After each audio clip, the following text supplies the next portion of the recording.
I believe at the heart of board gaming is storytelling, and everyone has a story to tell. Welcome to Have a Seat with Amanda Lee, and join me each week as I introduce designers, publishers, content creators, artists, and more from the board game community. There's room for everyone at my table, so have a seat.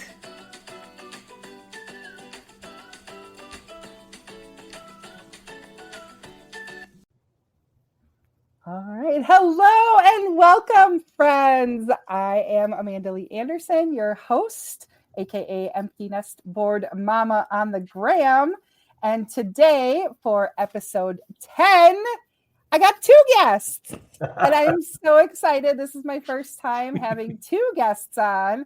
I'm going to make the joke. I said I wasn't, but it's my first threesome. So here we are. I have Nick and Micah from Tortugas Games. They have a game live on Backer Kit right now, Red Tides, A Tale of New Caribbean. Mm-hmm. And they are here to first have a seat and tell me all about themselves. I'll let you guys duke it out, whoever wants to go first. Okay.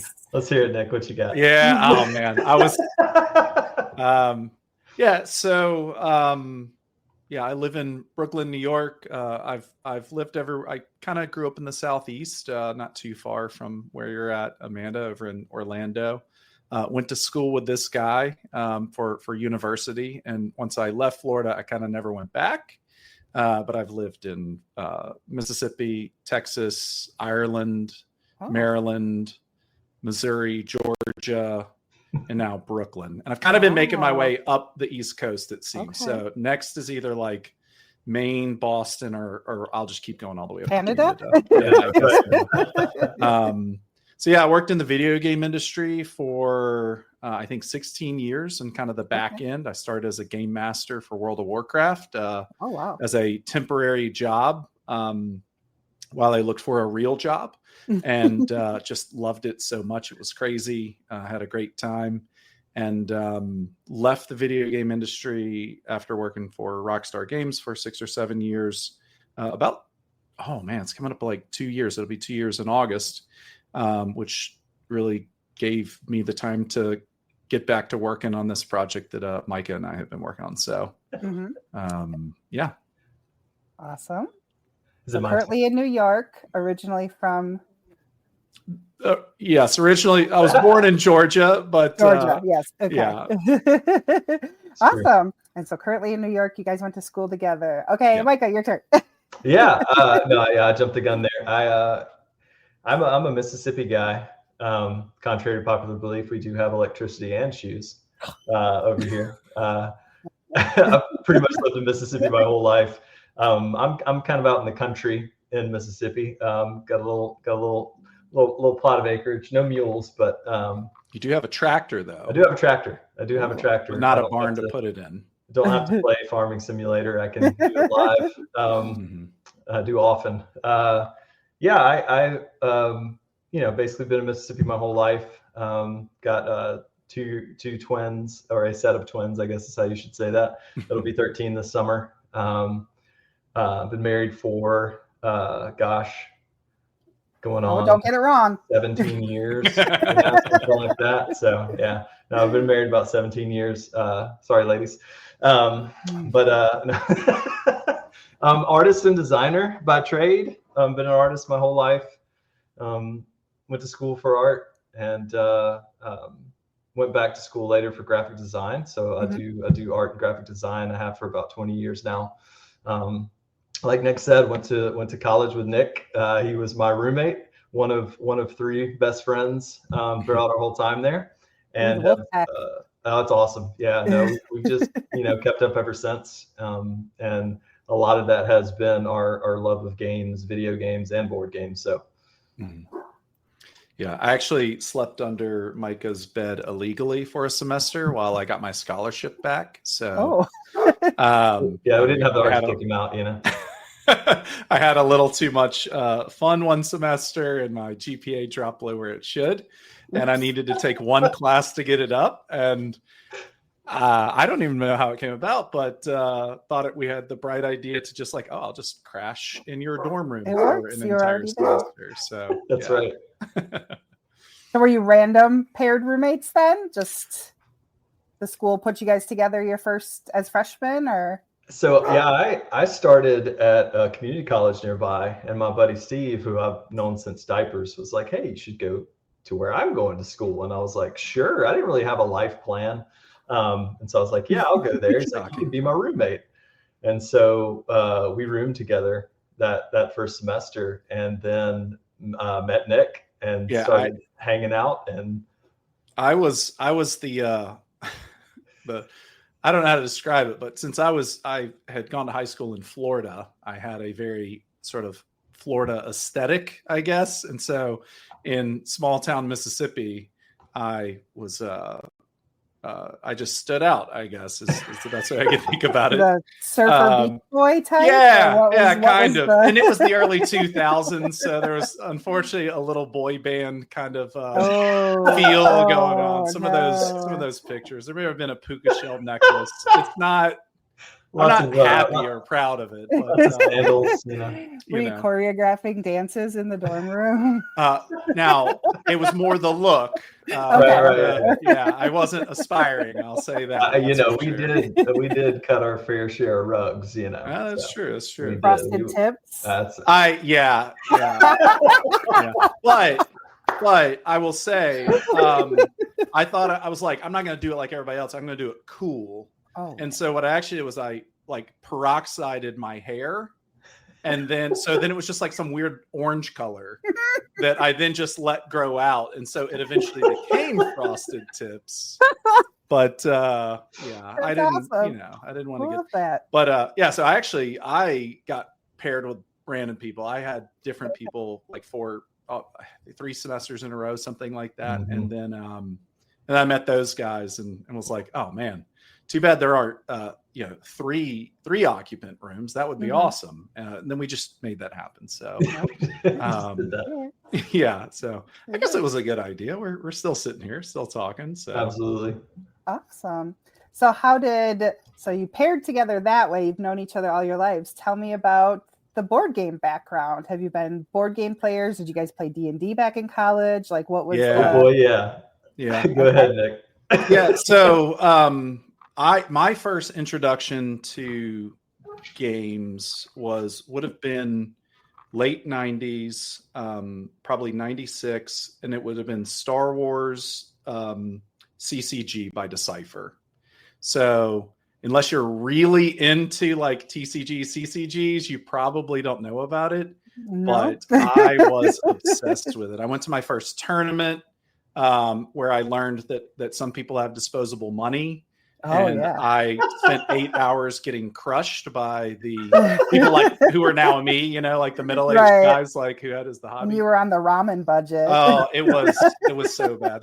The first guy I played, he pulled out 4 of a card that I only owned 1 of, and I just started doing the math in my head, and I was like, oh my gosh, I think this deck is more expensive than my entire. I just didn't know how to. That was fine. My mom had dropped me off. I didn't have a way to get home, so I just had to get beat up for 8 hours.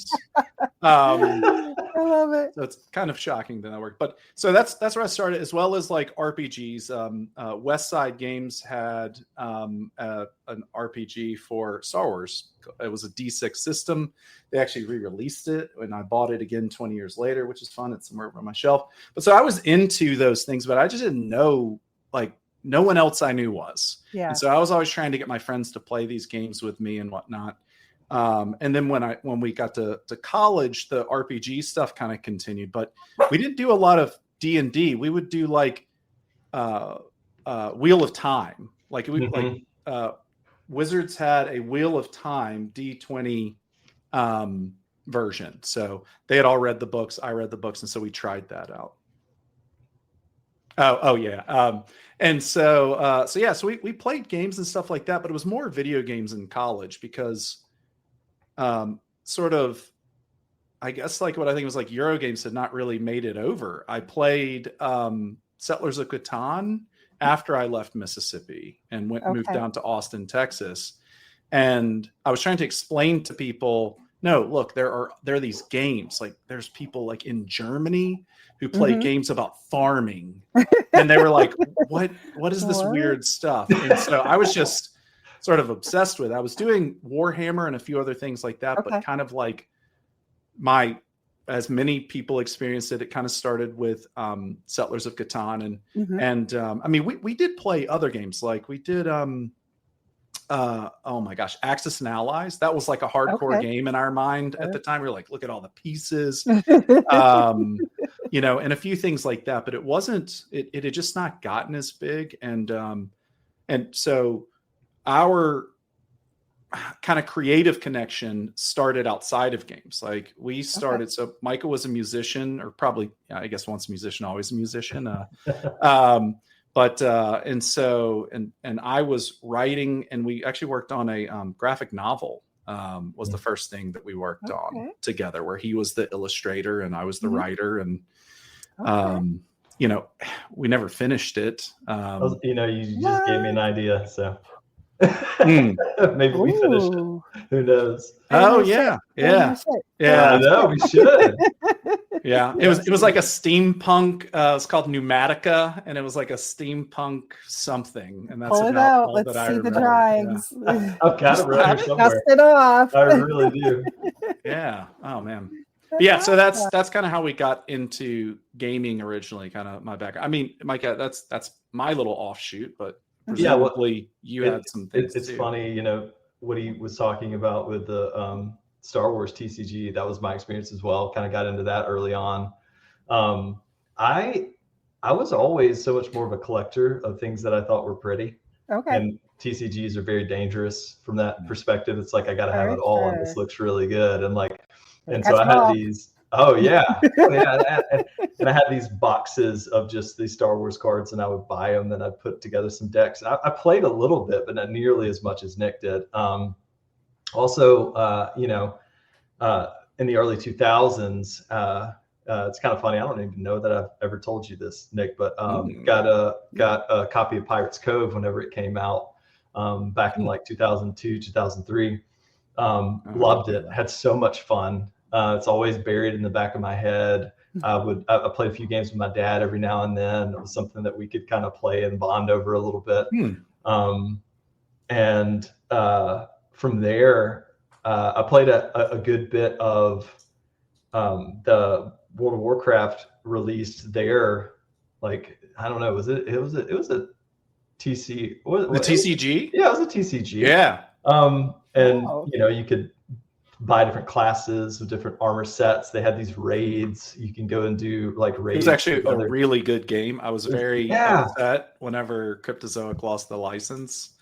It was pretty cool. Like you defeat a boss in the game, and it had a loot pack, and you would literally open up the loot pack after you'd beaten the boss, and you would get the cards, and you could distribute the loot amongst the party. Like, it was really cool. Yeah, they did a phenomenal job.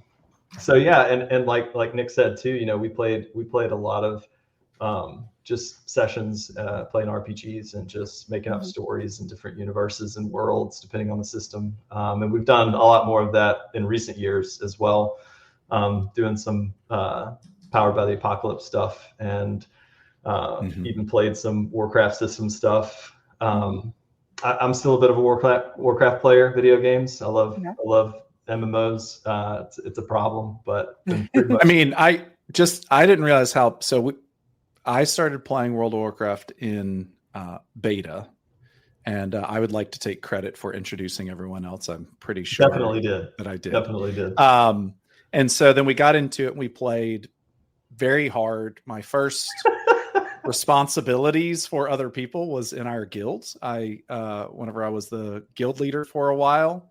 And I ended up stopping that because I was like on the phone, because cell phone, it was like a Nokia 3390 or whatever, like, you know, pre-iPhone, on a beach. And I was mediating like a relationship problem between two guild members. And I said, this is crazy. I can't do this anymore. And so I pulled back, and Micah took over. But that experience as a guild master was instrumental in actual like management positions I had later, because it's all the same stuff. Like running a high-end raiding guild, it's a collection of people with a common purpose, trying to do Mm-hmm. hard things with different roles and all the humanity that just like pours out of that. But look at that. Yeah. Put that on the resume. Yeah. Well, it legitimately, it was like, real. I have already dealt with this. Mm-hmm. But the reason I mention is that Micah says he's a World of Warcraft player. Well, I kind of stopped playing as much, especially as I worked for the company more and did more things. I kind of fell out of touch, and I came back a couple years ago and was like, okay, it's a completely new game. And then I realized Micah's not just kind of a World of Warcraft player. He was literally like in the top 1% for his class, like in the world. Wow. So is that just mean he's put a lot of time in? So it is definitely a lot of money. time. It is time. Luckily it's not money. Yeah. Like World of Warcraft is not pay to win. It is you have to do the work. Okay. So it is the time, but it's also like he's so anyway, I just don't want him to act like hey, I play a little World of Warcraft. Like I dabble. He doesn't dabble. Exactly. He is not a dabble. I enjoy it. And I what the coolest bit about this, and it's a tie for board games as well, is like you don't always get to be around the people you want to be around all the time. Like I even think about going to board game conventions and getting to meet people and like see friends that like, we've done that, and we talk about that in a bit. But yeah, so many of the people that I still play Warcraft with, I've known in the game for 16 plus years. Wow. And been playing together, and many of them. Like people that were strangers just playing online together, and you met up. Oh, I love that. I literally officiated a couple's wedding. Oh, I first met online. So it's great. Yeah, it's really cool. So like, doing it for the people around, it's always enjoyable. Yeah, the community around gaming and board games and gaming in general. That's what actually brought us here today. We could tell our story. I was telling Nick earlier, but Micah and I met at the airport last year on our way to PAX in December. And I was wearing my Ninja Turtle backpack that I wear to every convention. And he was like, oh, you look like somebody who likes turtles, and gave me the Tortugas Games, sticker, and told me a little bit about the game. I was like, oh, you must be going to PAX. And that's right. Yep. So I learned a little bit about Red Tides. We just could not make the connection that weekend. We were both so busy. Oh, yeah. I really wanted to play, but here we are. So it's amazing. It all worked out. But just the connections that you make and the friends and the people that's really why I started this podcast as well. It's really just, I love games. I've become a collector. However, I'll say I am more of a collector than a player, because I made a list, and I'm teetering right at about 50% on above or below. Look, that's a well, I did start another content creator on Instagram started a backlog burn July hashtag with the challenge of playing a different game from your shelf of shame every day in July. Oh, wow. So I've been I missed a couple of days this week just with work and everything, but I've knocked about 5 of them out so far. Very good. So that's awesome. Probably just under 50%. By the end of the month, though, I'm hoping. I'm sure you'll be hoping. But with Prime days, it's kind of. Oh no! Yeah. It's like what? Time to bump that number back up. One out, one in, one. Well, one of the things I'll say, you were talking about that that random experience of meeting people. I mean, I absolutely adore the board game community for that. Like, I love it. It is like that you can just walk up and it like, I live in New York. It doesn't feel that way all the time, right. but that has been great. But I'll say the conversation you guys had, Micah came to me and said afterwards, he was like, hey, this crazy chick in the airport. No, it was a very positive thing. And I don't even remember what you guys talked about, but it was a bit of encouragement when we we still have no clue what we're doing really, but just at the kind of the state that we were, the encouragement that you provided, like it was fuel for us. So, kind of to close the circle on that, that serendipitous meeting, and then the positivity that you brought there, Oh, like it thank you. spilled into the work that we are continuing to do today, For which is sure. super cool. Yeah, I tried so hard to meet up with you guys because I really wanted to see the game, but No, you had an awesome weekend too, I know. And yeah, and it's, and you've dealt with this too, like especially when you're trying to participate and be a part of a particular community and group. Like sometimes the internet is a difficult place to do that. People are multiple types of personalities depending on how you interact and what part. But by and large, like every single person that we've met, especially in person and at conventions, have just been great people. Yeah, I've gone to 3-4 conventions in the past year, and I've gone to all of them by myself. So unfortunately, my husband has to stay home with the 4 dogs and 2 cats, and he lets me go play. So I've gone alone to all these conventions, and I've never had a bad experience. I've never felt unincluded. I've never felt, like, why am I here? Because the first convention I went to was the Dice Tower East in Orlando. And they have such a great system set up for their library and their games and the colored flags. And they say, green is looking for players and red's looking for teachers. And, just to be able to, I'm not extroverted by nature. I'm really not. Contrary to popular belief and the display I can put out there, I am very but Same. just knowing that the community was so welcoming, I didn't have any question about just walking up to a table, really cool. And a lot of times, if you just hover a little, I'd be like, oh, what are you playing? Oh, you want to sit down? And I'm like, yes. Oh, we love that too.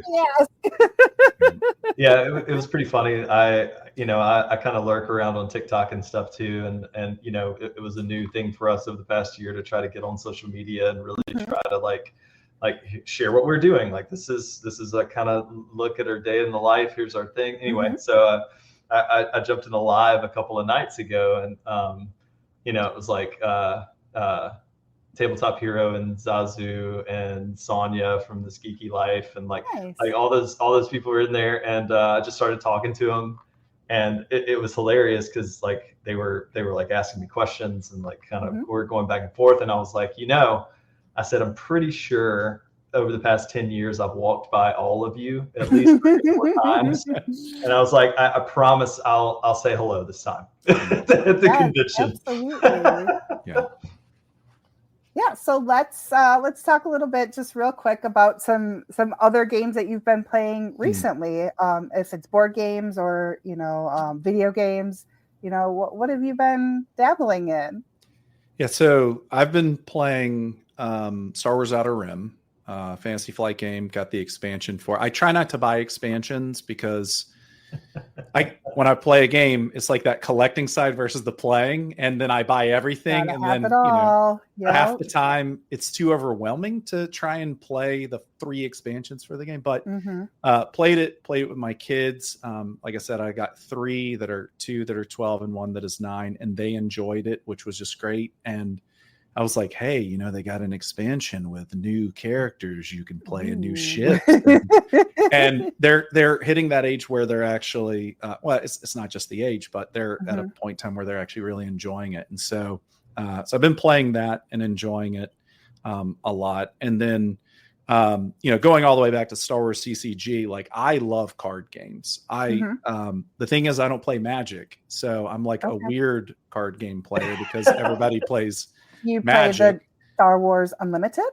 I did try Star Wars Unlimited. It wasn't quite my cup of tea. Like I like the design. I think it's interesting. But so the one that's really got me though is a game called Sorcery, which is if you haven't checked out Sorcery, the thing I will say is it has the goal is 90s style kitchen table fun as opposed to ultra competitive sleek, and so it kind of wears its warts as a badge of honor, which is cool. And then the second thing is that it has the art in the game is all 100% real art, so it's like it's physical art. It's not even digital at all. And the artists are Frank Frazetta did some of the work before he died. Like if you've ever looked at like Dragon Magazine over the past like 30 years, then a lot of those artists are involved. And so to me, it's like this combination of things that I love a ton. And in fact, for Gen Con, they're releasing a new mini expansion where a new artist is going to be signing, and that's my like key mark thing that I want to be there for and make sure we actually get. Is it a surprise artist, or do you know who it is? No, I know who it is. Oh, okay. It's the one who did the. They have a new Dragon mini expansion that's coming out. And, so anyway, Dragon Lords, it's Dragon Lords. Ed Beard Jr. is the artist. Yeah. So those are the two main things. I definitely have. I've got a group I play with about every other week. Since we've been doing the game, it's been a little bit harder, but I finally got around to playing like Dune Imperium, and I beat everyone, which doesn't usually happen. Ooh. I'm usually kind of the guy doing the weird stuff, but had a good time with that. I think that's it. I'll clock my answers: Outer Rim and Sorcery Contested Realms. Awesome. I'll definitely have to look that one up. I want to see the art. Oh yeah. What about you, Micah? Yeah. I mean, I again, pretty avid WoW player most of the time, doing like Mythic Plus dungeons and things like that leading up to it. Nick and I have been getting together with some of our friends and running campaigns again. We're actually starting to build one that we're going to hopefully start at some point soon here. Nick's gonna come up with it. But I think still in the Star Wars universe, if I'm not mistaken. Yeah. It's the Edge of the Empire TTRPG that was originally by Fantasy. I'm looking at the books now. That originally was Fantasy Flight.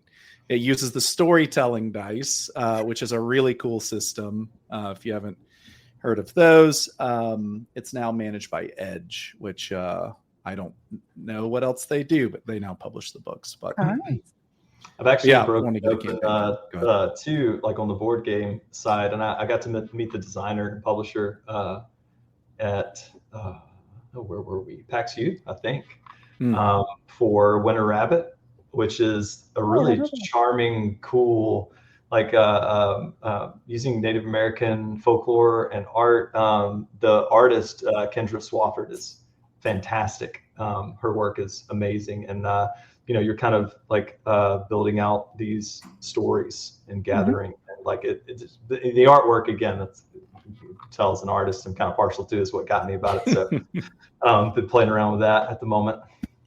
Winter Rabbit, you said? Awesome.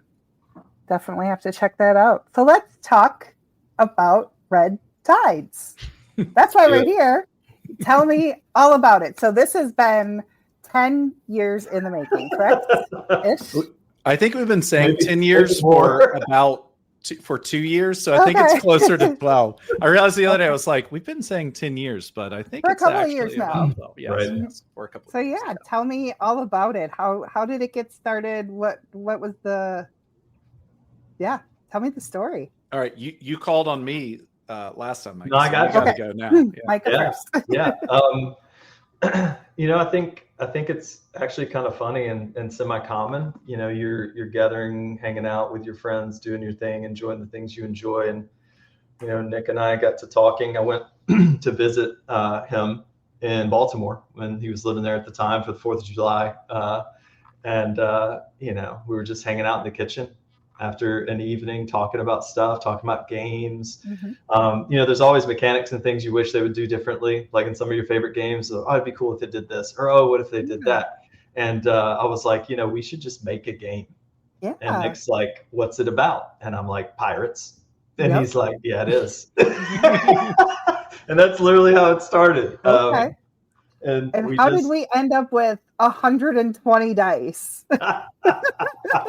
That's a great question. Like, I first and foremost, it was an idea of like, what are the things that we enjoy the most about games? Like, what are mechanics we love, or what do we think would be really fun to do? And how can we like synergize some of our loves and video games and board games?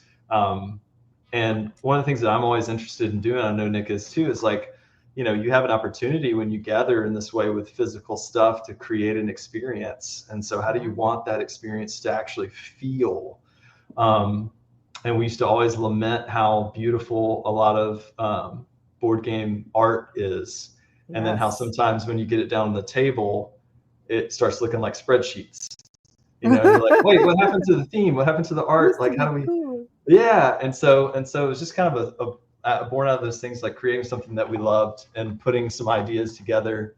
And we had some mechanics pretty solidly worked out really quickly. And then started iterating on what we wanted the art style to be, etc. I'll let Nick jump in.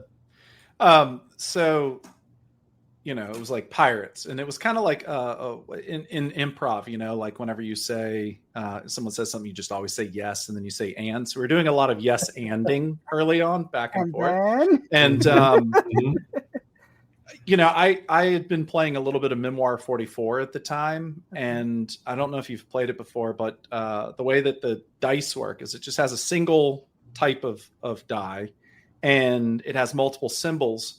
But then there's the way that it works is what is attacking what thing. So X and Y, the attacker, the defender. And so the die doesn't change, but which results work change based on the attacker and the defender. So like if infantry is attacking a tank, then the only thing that works is like the grenade, where if infantry is attacking. And so I was like, wow, that's just a really elegant kind of system. And so I started thinking about that a little bit differently. And there's a video game from the 90s called Sid Meier's Pirates. You have a little ship and you go around the Caribbean and you try and shoot other ships and plunder them and things like that. And I was like, that game's awesome. Maybe we should do that. So it was like, why don't we roll dice, and then the dice will deal different types of damage. Right. So, because in Sid Meier's Pirates, you would swap between your cannons. You'd use round shot to hit the hole, you know, from afar and maybe blow them up. You'd use chain shot to spin and hit their sails, which slow them down. Or you could use grape shot to hit their crew, which would knock their crew out. And so it was kind of those two things. And we just started playing with it. And I will say, one of the things that I always get disappointed in, not all board games, but certain board games, especially the ones where you're like engine building or base building, or whatever, it's like you do all this work, you get to the end of the game, and you feel like it stops right before you actually achieve that vision. You know, and so I was like, man, what if there was like a culmination at the end, that instead of just like the game ending where it ends or whatever, but like you then test that engine, you know, you've spent the entire game building this thing, and now you're going to find out. And so that was kind of, you know, so pirate ship, we're going to put cannons on it, and those cannons generate your dice, and then you're going to try and outmaneuver them, and then you shoot them, and you're building up. And so this is where kind of the other thing comes in, which is like World of Warcraft and RPGs, is the journey is you're gonna go on this journey, and it's gonna take turns you don't expect, and it's some things gonna go well, some things are not. High drama, but you're thinking and you're trying to figure out how it goes, and then it culminates in this final battle. And so that's kind of the different origins of the different pieces there, with beautiful art. And we, you know, I mean, what's crazy to me to think about now is we weren't even sure if Micah was going to be the artist at first, which is the craziest thing that I just can't even imagine in the world. We were like looking at other people's art. But yeah, I do think that Micah's kind of like, I don't know the fancy, I say fancy words, but like he has such an articulate way of describing like just what art is to him and how that works, and like getting all that stuff infused with it. And I've learned so much. Like I think that part is really, really cool. I think it's cool. Like I'm not saying other people will think it's cool, but we wanted to make things that we thought were cool and that we enjoyed kind of for us. And I think that just put us on sort of a good path. But it was like, it isn't just the veneer. Like Micah thinks about holistically, what is that experience? So 120 dice comes out of, as you get more powerful, you get more dice, and you literally, so you feel it, and then you get to express it. So it's like, I gather the dice, and before it was 10 and now it's 14 because I had an upgrade. And then I roll the dice, and then those dice are going onto the table and they're clacking all around. And then I'm interpreting them and I'm seeing it. And it's like, I had so much fun. Sorry, I didn't mean to cut you off, but when I did my unboxing, I did so many videos of just dropping the dice. And I do every once in a while. I post like just fun outtakes and stuff on TikTok and Instagram, and that's one of them that I'm still working on. But it was like I took one bag and then the next bag and. And it ended up being like 30 seconds long. It's awesome. It was so cool. And like that's for us. Like, what do we want to do? What do we think is really fun? And and this is not a minimalist game for people that love minimalism and like ease of simple. Like we even had conversations around like, okay, this thing is kind of. This is a lot of physical stuff. Is there a way to reduce it or simplify it down to this thing to where it's only this one thing? And it's like, like you can do it, right? But you lose like the heart upgrading the ship, turning the page and right. And again, just one, thing, but right. Why? Well, exactly. And you start to again get affirmed and like. This is what I like. Not everybody's going to like it. Yeah. Not everybody enjoys this type of thing, but I really do. And there are lots of other people that are going to as well, which I think we've gathered a lot of those people, and it's been awesome. We're live on BackerKit right now. And how many people have backed this game? Oh gosh. We're like just shy of, I think, 400. Yeah. But they've really surprised. Over 400% or 320%. Is that what it is? We're approaching almost 500. We're almost up to we're approaching 500%. Yesterday when I looked. Well, there's a lot of people that like the things that you like. Absolutely. So how exciting. Yeah, it's so. I mean, I don't know how much you guys talk about like the back end of crowdfunding and kind of all those things, but it's like we had our projections, we had our spreadsheets, and one of the things that's just really surprised us is like people aren't kind of just going in a little, they're like going in hard, and that's been really cool. So it's like we have like 400 or so people, but like the current average is twice the cost of the core game, because it's in we just didn't know. Exciting. We were like, we think this is cool, we think extra dice are cool if you want extra dice. We think that Micah designed I got a table mat from my Slay the Spire purchase when I got the big giant table mat, and I love it. Like I put it out for all kinds of games, and I was like, man, this would be really like a big awesome. mat. We had a big mat, and it was like, but what should it be? Because we don't just want something just because we want to sell it or what. Like we want a cohesive kind of thing. And it was just like, I mean, a map. It's a map of New Caribbean. We've created this world. And so the joy of thinking about what you want and what you want to do first and foremost, rather than, and I don't know that people necessarily do it, but I definitely felt like a push from more the businessy side of things for people to be like, well, this sells really well, or this or that. And it's like, I hear you, but like, and you, since you don't know, you almost sort of get pulled and you have to sort of deal with it. But it was like, nope, back to fundamentals. Make a game that we want to play. And you can tell that we want. You could tell that this is definitely a passion project, that a lot of thought and a lot of love has went into it. Went just my unboxing and the time that I had with it. I didn't actually get to play it fully. I kind of played, like I set it up a 2-player game, and I just kind of, acted as if I was playing, but I didn't play a full game with myself. I'm not that weird, but I did really enjoy it. I was about to say that is the number of times I play card games against myself where I get up and walk to the other side of the table and try and like put myself in the brain of like, hey, you don't know this information, so exactly. Yep. And you got to be fair, unbiased. Yeah, exactly. So the game that I did this most recently with was The Spill. Are you familiar with that? I've heard of Where it, you're yeah. saving the sea turtles and all the things from the oil spill. Yep. And it is a big game. So yeah, it was me like literally walking around the table, like picking up the dice. Yeah, that's awesome. Oh, that's great. But yeah, I'm loving to hear all about, you could tell me all the back end. I love to hear all about the creation of it. So what was the hardest part of actually getting your vision to life? There's been so many milestones, so many interesting. Go ahead. I'd love to hear your perspective. I've been chatting it up over here.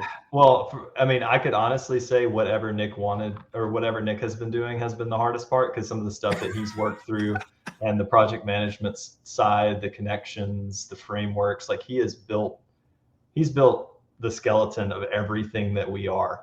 And put a lot of meat on it too. I'm not even really sure what I'm doing. I'll get out of here. But no, it's and I guess that makes sense. Like it's so out of my wheelhouse in the way that I think. But it is a reality of the process. Like you have to get quotes on manufacturing. You have to, figure out how to connect to the right people for fulfillment, how it works, what is taxes, what are VATs, do you pay state taxes? Do you pay that? Like, there's just like so many layers to it.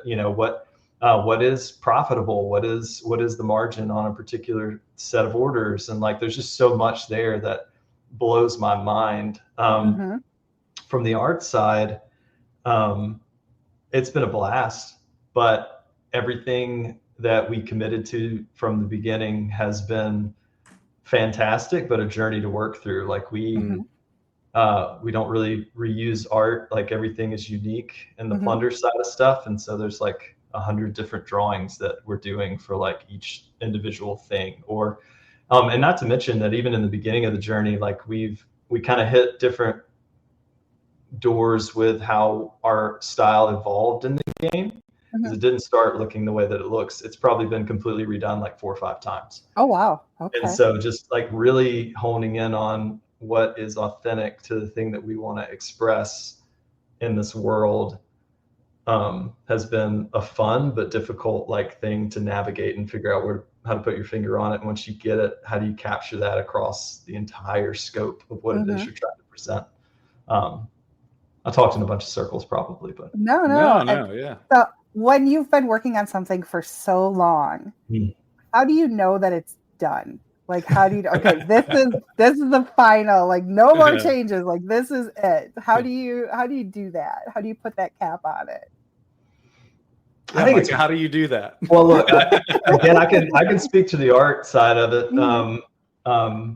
Like the difference I think is like in fine art, it can tell you those things a little bit easier. Like it can be what it needs to be in the end. And it will, if you're paying attention, it will kind of say that. Whereas a board game, I think you get some of the same cues, but the reality is like you can iterate styles and ways of coloring and how you frame and do UI design. And you could probably iterate on that forever and just keep going.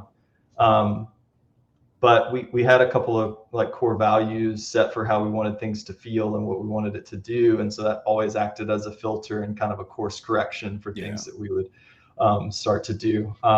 And from the practicality side, just letting as many people play it as we possibly can. And no matter how short or how long the game, seeing that they're having a blast, we're like, okay. Because there was stuff we were legitimately worried about. We're like, oh, this could take a couple hours. And we've never had anyone checking their watch or like, I don't know. Like, perfect. Like they're always can we play again? Can we do it? Like we just. That's not 100% true. I've had a couple of people. Oh, have you? Yeah. Okay, sorry. That means no, and it's totally fair. They thought they were getting one thing and they got something else. It was at the first. Oh, the bait and switch. Yeah. It was at the first experience playtest hall at Gen Con, and they thought they were going to be playing a different game, and they were like, "Oh, you're talking about literally a bait and switch." Literally, that's right. Yeah, because we didn't understand how it worked, and so they thought they were signing up for one game, and they were like, "Okay, we'll help you out with our 2 hours of time here." And I was like, "Oh no, are we?" But even that was helpful. Were there any iterations, anything that was down the line that was just an epic fail? Nothing that was not in this game that was a horrendous failure. There's been some others where the entire game was a horrendous failure, but you know what's crazy? I just kind of want to say this. Yeah. You know, people talk about zeitgeist and culture. People talk about like, you know, it seems serendipitous or like there's something in the air or the culture that makes certain things happen. Mm-hmm. Now, sometimes that's directly leaked information or whatever it is, or you get 4 John Wick movie scripts at the same time and they're scrambling to make the first movie. But like what Nick is talking about is like one of our original ideas, I'm pretty sure this is what you're talking about. Don't let me put words in your mouth, was like we basically came up with terraforming Mars before it was a thing. Oh. And it's different. It's different, mm-hmm. but it was pretty much operating in a very similar thing. And then the Martian comes out by the movie based on the book by Andy Weir, and I was like, why didn't we push harder before everyone cared about Mars, and then now no one does anymore? But everybody still loves Mars. Yeah. But that, you know, I will say that's kind of like getting stuck on, like, it is tough whenever you kind of see these other things. It can be, you'd be like, oh man, they did it and they did it better. And it's like, I think what we've learned through a lot of this process, like they did it, but they didn't do your thing. Like you were going to have your thing and focus on your thing. And there's space for everybody. There's such a huge pie. Yeah, absolutely. And there's everybody, you know, there's a ton of pirate games, but none of them, you know, none of them do the same thing. They're going to have different mechanics, different feels, different, you know, outcomes. Absolutely. So yeah, there's definitely, I think, just room for everybody and every idea in the board game space. And that's one of the things that I love. Yeah. That's awesome. Kind of going back to some of those values, like after we worked on it for a while, we're like, all right, let's get back to basics. Start from first principles. What are we trying to do here? Mm-hmm.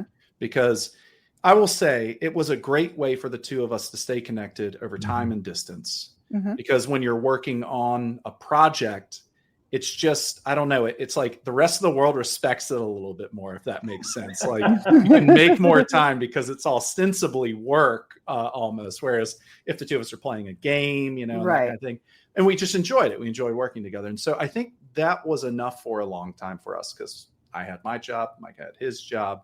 And we got to a point where we were like, all right, I would say before this particular moment I'm about to talk about it was, if we end up with a treasured family heirloom, we'll be happy. Okay.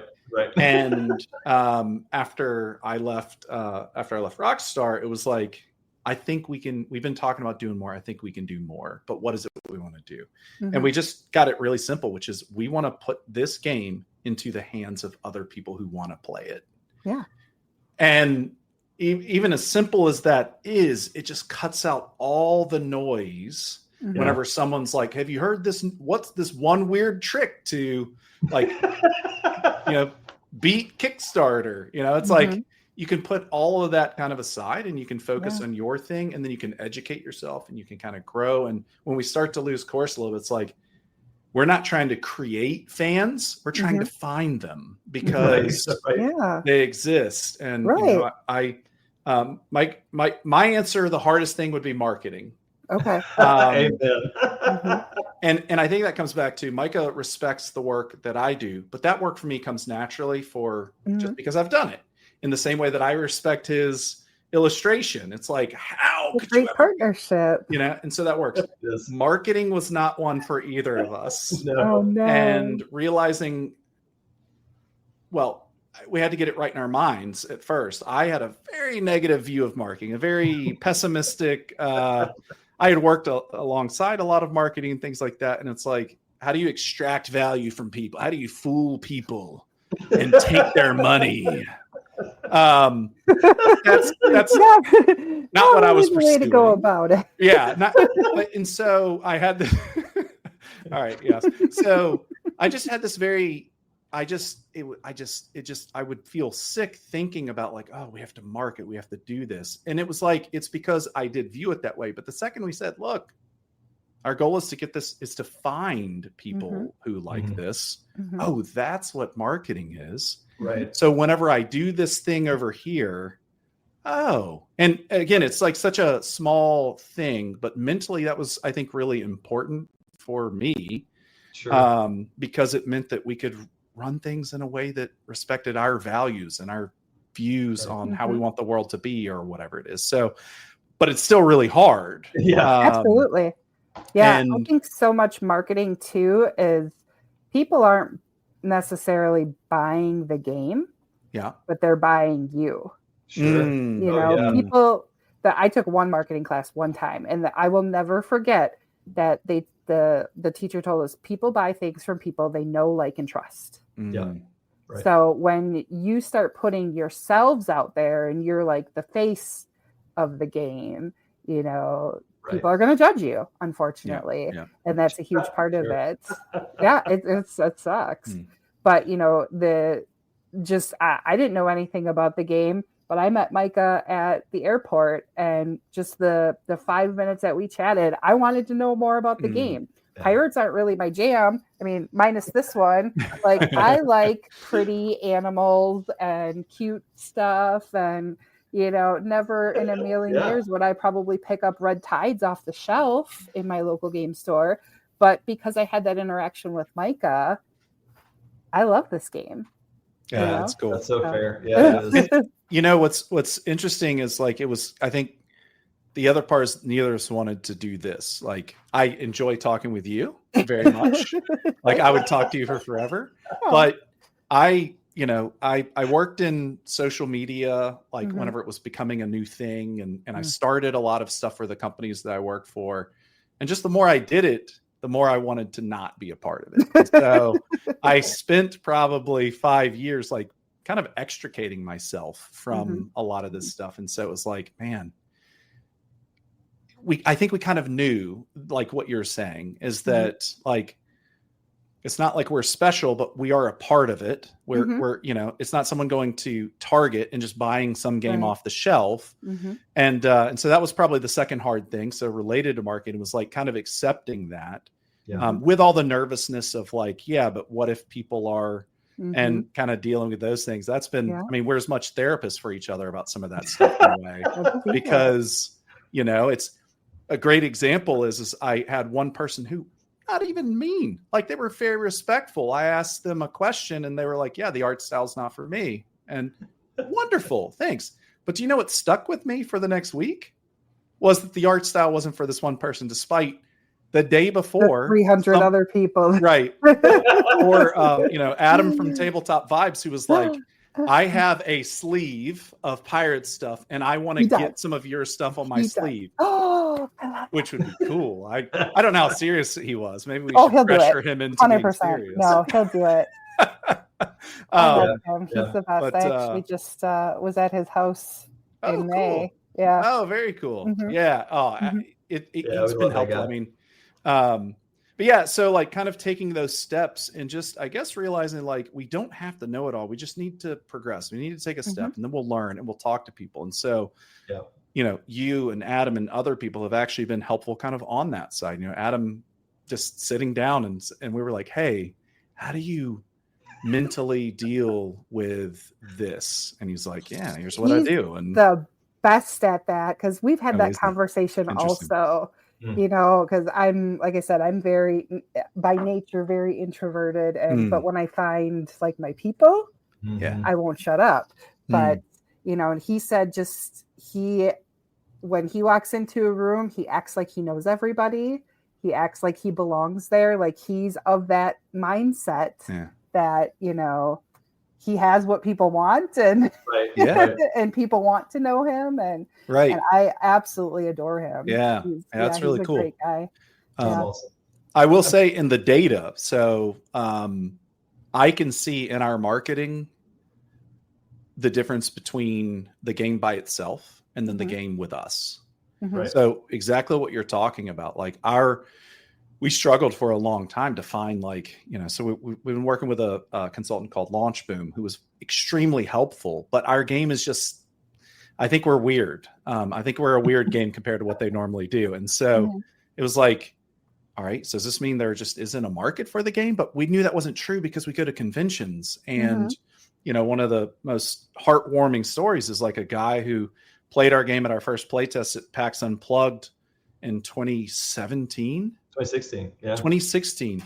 Oh, wow. And he came back and found us last year and wanted to play again. Like, we had been on his mind. The year after the first one, he brought his friends back to play, even though we weren't actually testing, but we had the game. And so we broke it out so that they could play it. And, and we've gotten opportunities to be at the backer kit booth because no one signed up. And we were like, can we crash your booth and just be out here on the floor and demo and sort of guerrilla tactics it? And it's like, we could see that there was a response, and we were trying to fix the formula. Like, what is it? The picture? Is it the words? Is it this? Is this that? And all that stuff matters. But where we saw the real difference is when we started talking about the game in our advertisements, like literally just, hey, I'm a guy. I'm talking to you like I would anyone else. This is what I get excited about. Here you go. Friend, we did it together. Yeah, exactly. And so it's interesting, so you hear that in a class, you hear that from other people, but I have statistical proof of how numbers don't lie. Yeah, which is interesting and encouraging, and it's made me less reticent to film things, but it's interesting. So yeah, you have to twist your arm to be here. Here, no. No. It's a pleasure. We enjoy this. Right. Like, you're great, and again, I'm glad that's been our experience by and large, and we know that's not always the case with everybody and everything. And one of the best parts, I think we as humans, we're so much more easily wired for the negative. Like, it resonates, we hear it, it like gets in deep. Like, there's something in psychology about needing to hear something 4, 5, 6, 7 times that's positive to erase the one negative. Yeah, the one guy that didn't like the art. Right. And he wasn't even like angry or negative about it. He just says it wasn't for him. Which is a much better response than some of the stuff that occasionally you get. It could be worse. But but I also, the realization is that when people have a visceral response to something, there's probably something there to explore. There's probably some value there to understand. Yeah, for sure. And the worst thing you can do is be indifferent. And we really haven't gotten much indifference. And so we've got people that absolutely love it, to the point that, they're writing stuff that it's kind of cheesy, but makes me tear up. And then others that are just like, I wish you were dead and I want to burn your house. This came in and said, but it's like on that bipolar, which is great. It's like, oh, okay, like, this is actually it is certain. I'm gonna get this tattooed on me. That's a huge honor for an artist, right?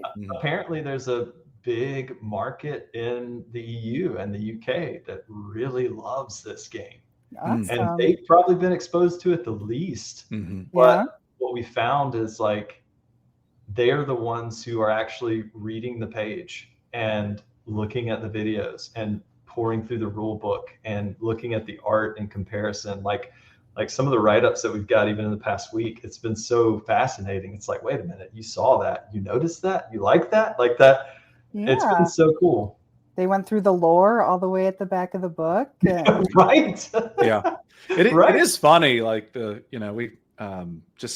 I think watching people play board games is like, and the choices they make is kind of like a personality test almost. I don't mean in a test, but it's like you just learn things about people. Absolutely. And I think the same is true with like the types of games that you design. I've seen that amongst designers. You're like, wow, that, from what I know of you, this is directly an outpouring of your brain, like onto cardboard. And then the newest. I'm sorry. No, go ahead. One of my favorite podcasts that I listen to right now is a board game podcast, Operation Game Night. Have you met those guys? No, I haven't at all. So Operation Game Night, it's 3 guys that are in the Air Force. that are buddies. They've been playing board games, together for years and years and years. And they were just talking about this the other day about because they've all been like restationed and have moved, and now they're trying to. They're talking about finding their game groups again and how to do that. And one of them had mentioned that, one of them had asked the other, like, do you think you're going to ask some of the other coworkers, the other, in your squad or whatever. And one of the guys was like, you can just kind of tell like who might be kind of receptive to playing some board games and who carries themselves where they would not be interested at all. Right. It was a really interesting conversation. I'm like, yeah, that's true. And probably the exact same, like you said, with designers, like I know you, and this tracks. This makes absolutely. sense. Absolutely. Yeah. One other question I have about the whole, 10/12 year design process.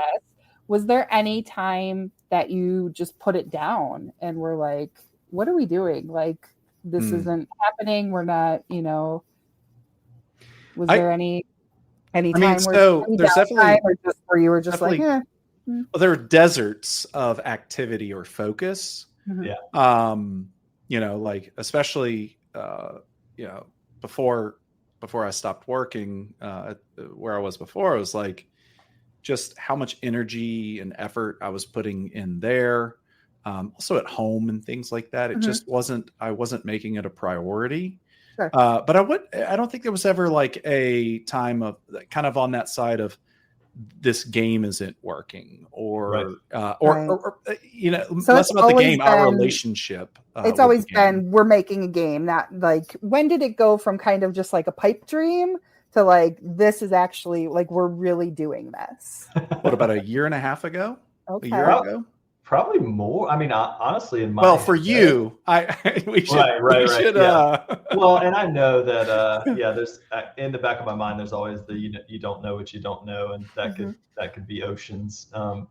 But yeah, I felt pretty confident shortly before COVID actually happened that we would. Oh, that's right. I forgot about that. To launch. We were about to make a big push. Yeah, we're about to make a big push, start, doing like more community building for pre-launch and things like that. And then when COVID happened, it got crazy. Just obliterated everything. If you already had a game going, it was probably a great time for you, but yeah, perfect like timing. even a guy that I knew had just finished a very successful campaign, and his shipping costs went from like 10,000 to like 80,000. And he's like, we can't, like, it took him like almost 2 years to straighten it out, but his backers were great. They stuck with him, and like they worked it out, but it was like a 2-year logistical financial nightmare. And so like, in a lot of ways we were like, okay, maybe that's a sign. Like we wait for this, we try to, but yeah. So in my head, it was like just before COVID, but yeah, probably much more recently, within about a year or two, we were like, yeah, I'm glad you brought that up. I had kind of forgotten about that. I think we were ready then, and then it kind of got sideswiped. The thing I'll say is like, I don't, this is weird, as much time as I spent thinking about creating things and worlds and writing and making fantasy, I don't like to fantasize. Really? Yeah, it's that doesn't track. Yeah. So, and I think what it boils down to is I don't want to create discontent with my life. Okay. So it's maybe a little philosophical, but it's like, my wife wanted to play a game with me one time where it was like, hey, let's imagine we won the lottery, and what would we do? And it became a big project for me, because then I had, in this fantasy world, I had all this money, and that means I have power and responsibility and people coming out of the woodwork. And how are you going to deal with that? I mean, I won't get into the details, but it was like, I realized I was like, I don't think that's the point of this game.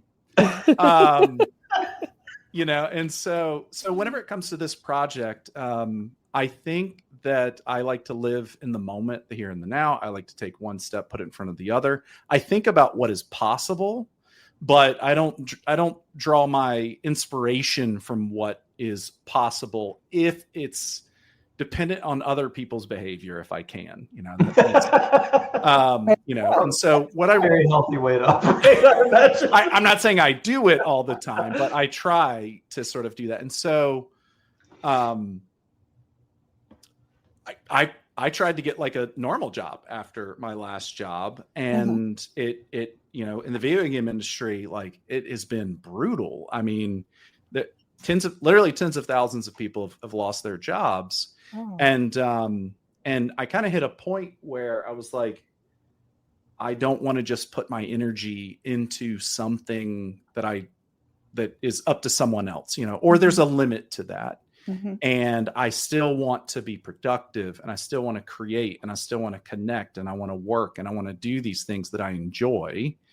And I kind of clicked over in my head. I was like, if we don't make the game now, like it was the confluence of all these things of, hey, that really, like, looking for jobs really, really sucks. And I have time, and I have this thing I want to do. And so I think from there, it wasn't like, oh, wouldn't it be great if, for me? It was more like, let's put the work into this because, and a lot of our focus has not been on like, how much money do we need to raise? It's been, how do we get the game in the hands of people? And even if we lose money, and we can't lose all the money, but will we learn? Like, are the things that we're doing helping us learn? Like, are we growing? Like, and then I started to realize like it could be a real business. Maybe not cover everything, but like and then it was like, I would love to be able to do this for all of my energy, you know, towards that. And so, you know, the crowdfunding is moving us a step closer to that, which is cool. But the learning that we've had, like it's insane. Yeah. The game was not the hard part. I'm not saying that it's not right. It's just everything else. And I was a little reticent to get involved in it because I actually kind of perceived it would be really hard, and I knew that I would not be happy unless I could really invest in my own time, energy, and effort. And so that was kind of some of the other things that slowed me down. And despite trying to imagine how hard it was going to be, it has been so much harder, but extremely rewarding. Extremely rewarding. Yeah. So other than Red Tide, are we working on anything else? Yeah. Okay. No spoilers if you know it's okay. Yeah, no. I would so short answer is yes. The short answer is yes. And there's two games that I think are worth pursuing. We're going to be testing one of them, which we've been kind of testing in the background. It's it is a card game. You know, I talked about my card games. It's basically it's a 90s style fighting game, like Street Fighter or Mortal Kombat. And so it's mano a mano, or whatever. I don't know. So it's kind of like, you control your fighter and your resources. So like in Magic, your resources is your mana. In this, your resource is your fighter's body. So you actually physically have components of your fighter's body kind of arranged. Like an arm getting you have bigger. 2 arms, 2 legs, a torso, and a head. And in order to like do an uppercut, you have to like, you know, tap your arm and things like that. And so it's kind of like Hearthstone in terms of the simplicity of how it plays meets Street Fighter. And I love it. It's a lot of fun. It is the polar opposite of what Red Tide is. It is so different than Red Tide. So we're calling it Duel right now because boy, we got dual everything in the board game world right now. Again, we were on this years ago. We're just slow, I guess. We can call it something different. It is a duel. Well, no, it's that, you know, a lot of board games, it seems like this year are all coming out with like the 2-player version. That are like the duel, right. You know. Like Seven Wonders Duel, which is not this year, but Everdell Duo came out, and a Res Arcana Duo, Azul Duel, and all right. Well, let's change that. We'll call it Fight Time. That's the new name, Fight Fight Time. Time. 90s fighter. Yeah. So it's inspired by those kind of 2D fighting games. Okay. You know, there is no art. There is no, but Not yet.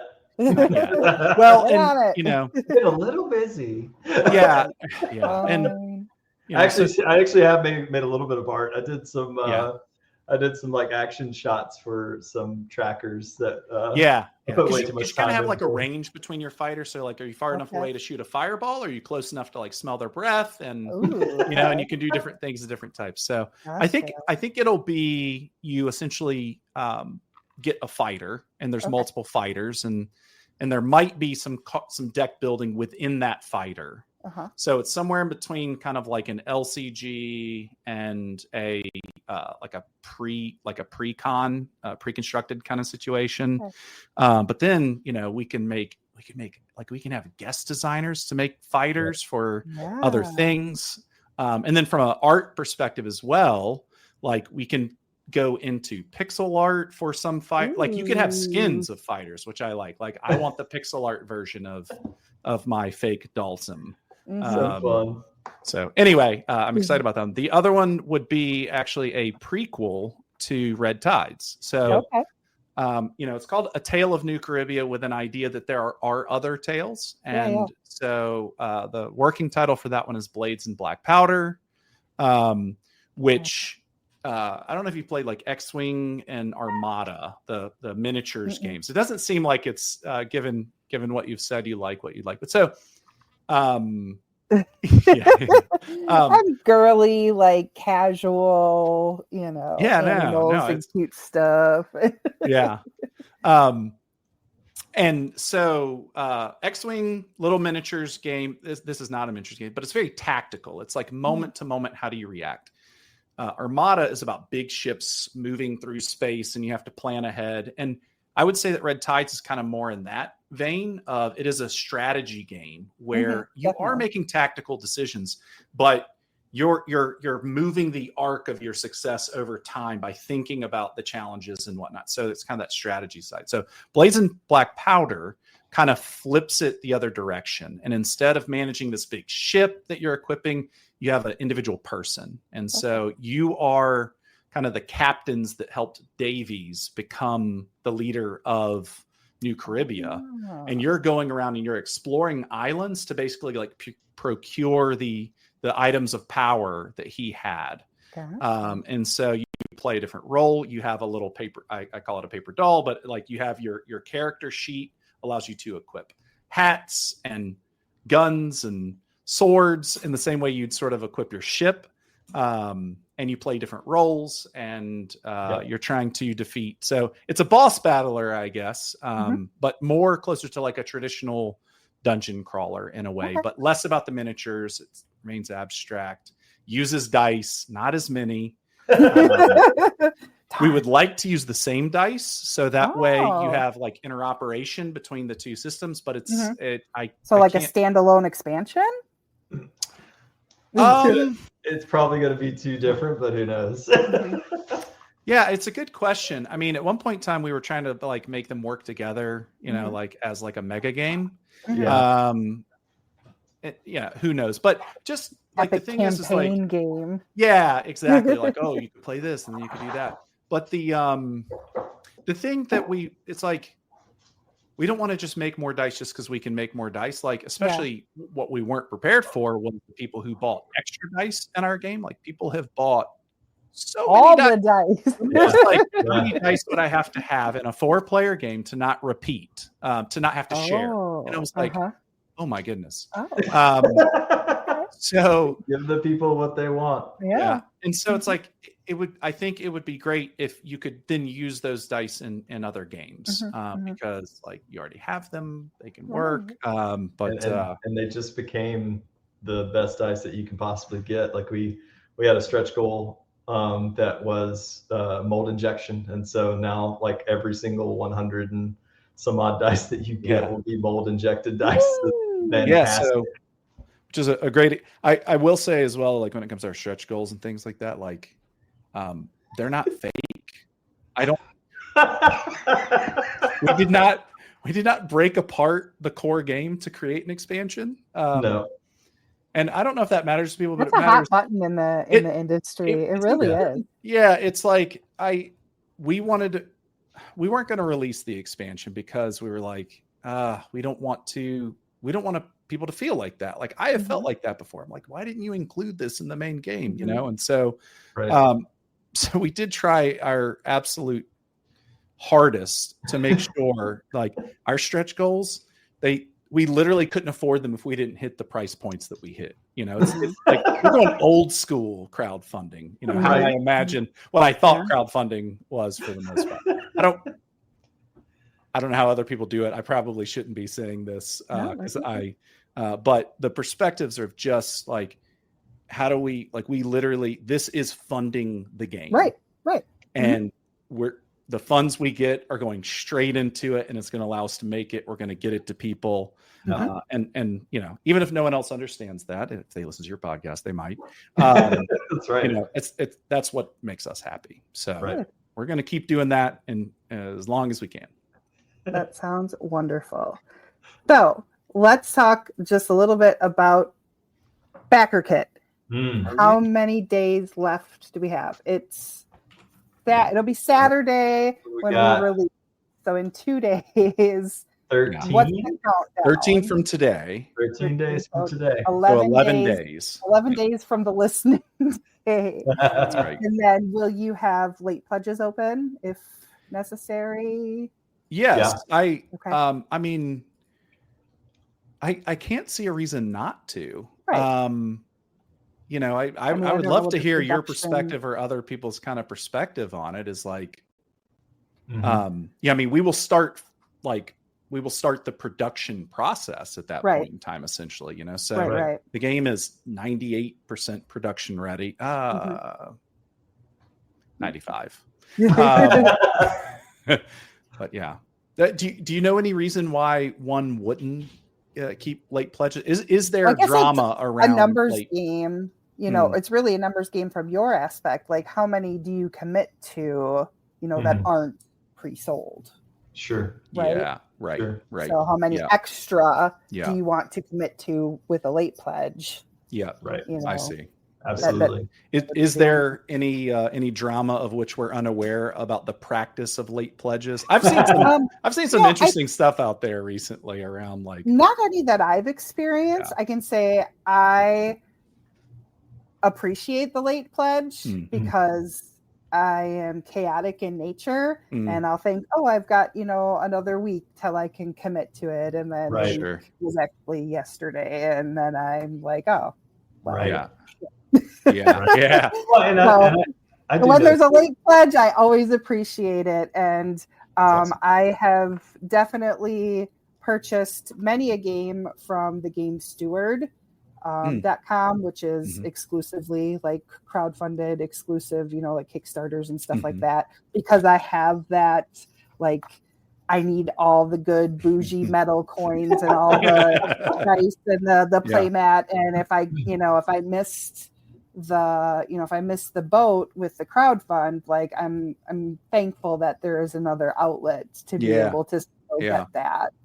Yeah. So I know some people don't probably agree with that because they did the crowdfunding and they, you know, but I appreciate it just from my, you know, my standpoint and, you know, and also financially, you know, you can't always back everything that you want. Right. Yeah. And I know a lot of people are probably finding themselves in questionable times. Yeah. You know?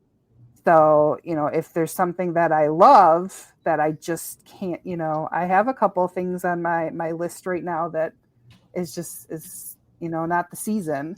Yeah. And hopefully be able to get it in the future. Right. know? Yeah. So I love late pledges, but I'm such a I'm probably not the typical board game or just human where I see the best in everybody and I want the best for everybody and I don't see any negative and I'm not going to be mad that you got it too, even though I pledged it a year ago, you know, which I just want everybody to have everything and be happy and merry. Yeah. I mean, like we've been very certain to not call things even crowdfunding exclusive or whatever.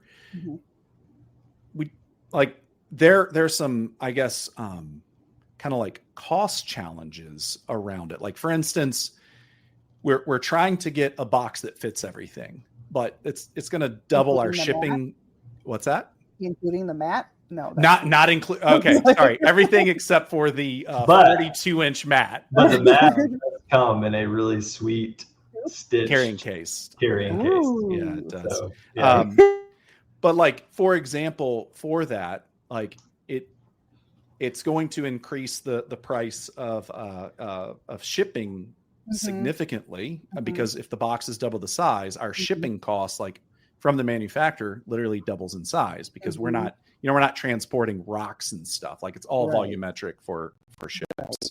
And so it's like if we do our entire order on that is a really like scary kind of like financial situation for us.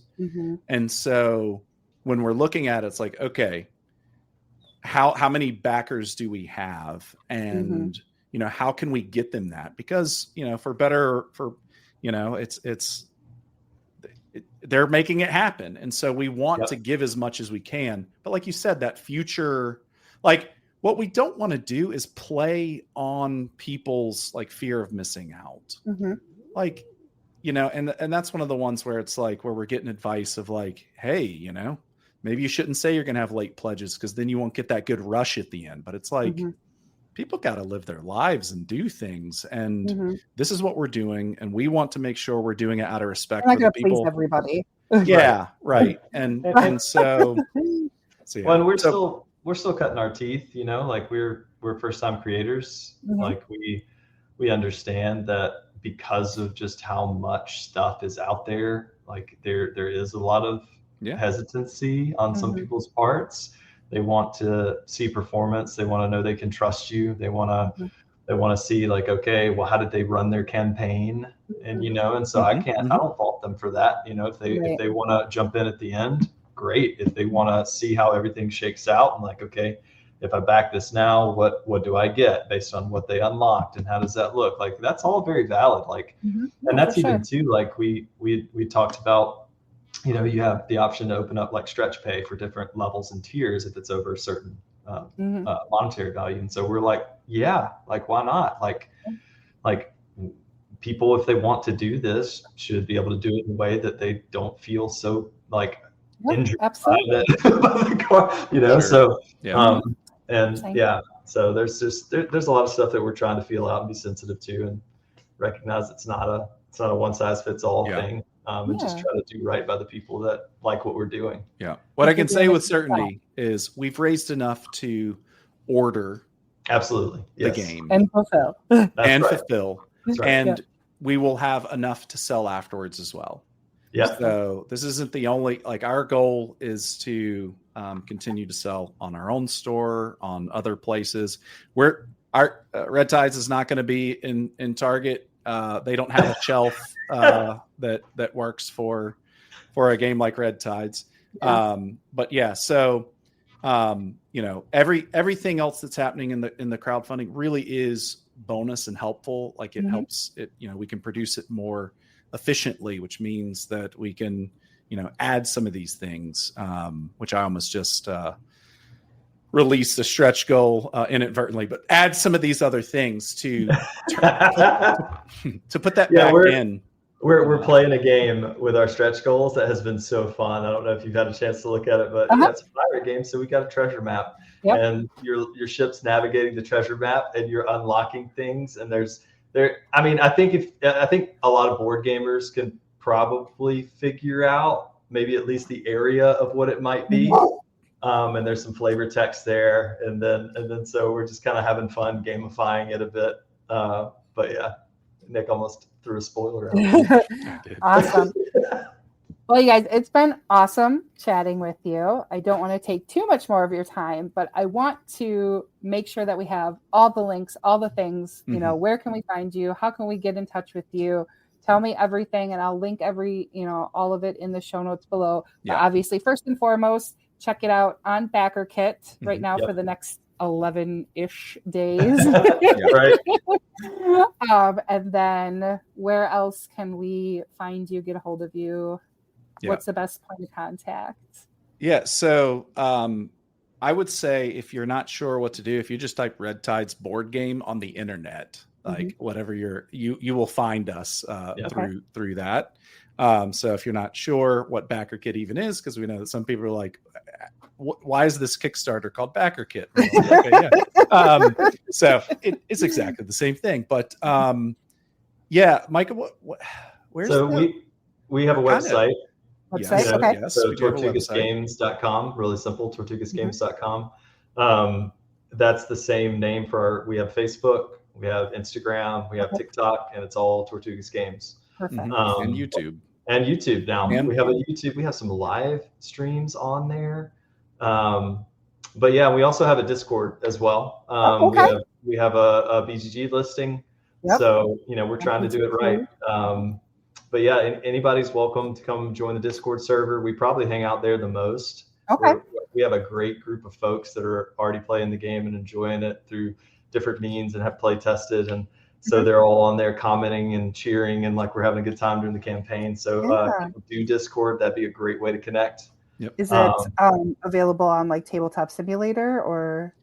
So we have a version in Tabletopia, which is basically, it's. We thought that it was it was easier to use. I guess I don't need to justify it, but I always justify it in my head. Yeah, browser based, a little bit more. It's browser based. That was the biggest thing, is that you don't have to own TTS in order to play it. Yeah. You're always thinking about the people. We're trying. We really are. I mean, you go to sleep better at night when you just you try and do good things. So that's true.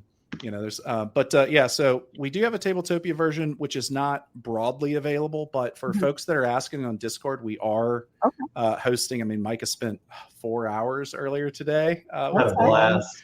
That's awesome. And we probably will make it available at some point in time. We're just trying to kind of figure out how to. It doesn't quite meet our standards for. That's fair. Maybe we're being too nervous about it, because it's like you take a something that is about holding 20 dice in your hands, and then you make it like a awkward button click, and it's just like, how can we make that? Doesn't have that satisfaction. Right.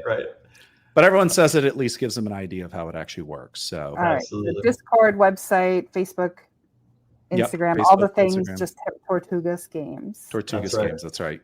All right. Well, thank you again, guys. It's been such a pleasure, and I'm so proud and excited for you, and can't wait to see what else comes from Tortugas Games. And I hope to chat with you again really soon. Yeah, absolutely. Thanks a lot, Amanda. Thank you so much. It's been awesome. All right, bye-bye. Thank you for listening to Have a Seat with Amanda Lee. And join me next week as I bring someone new to the table. Who would you like to meet? Let me know in the comments below. And as always, like, comment, subscribe, all the things.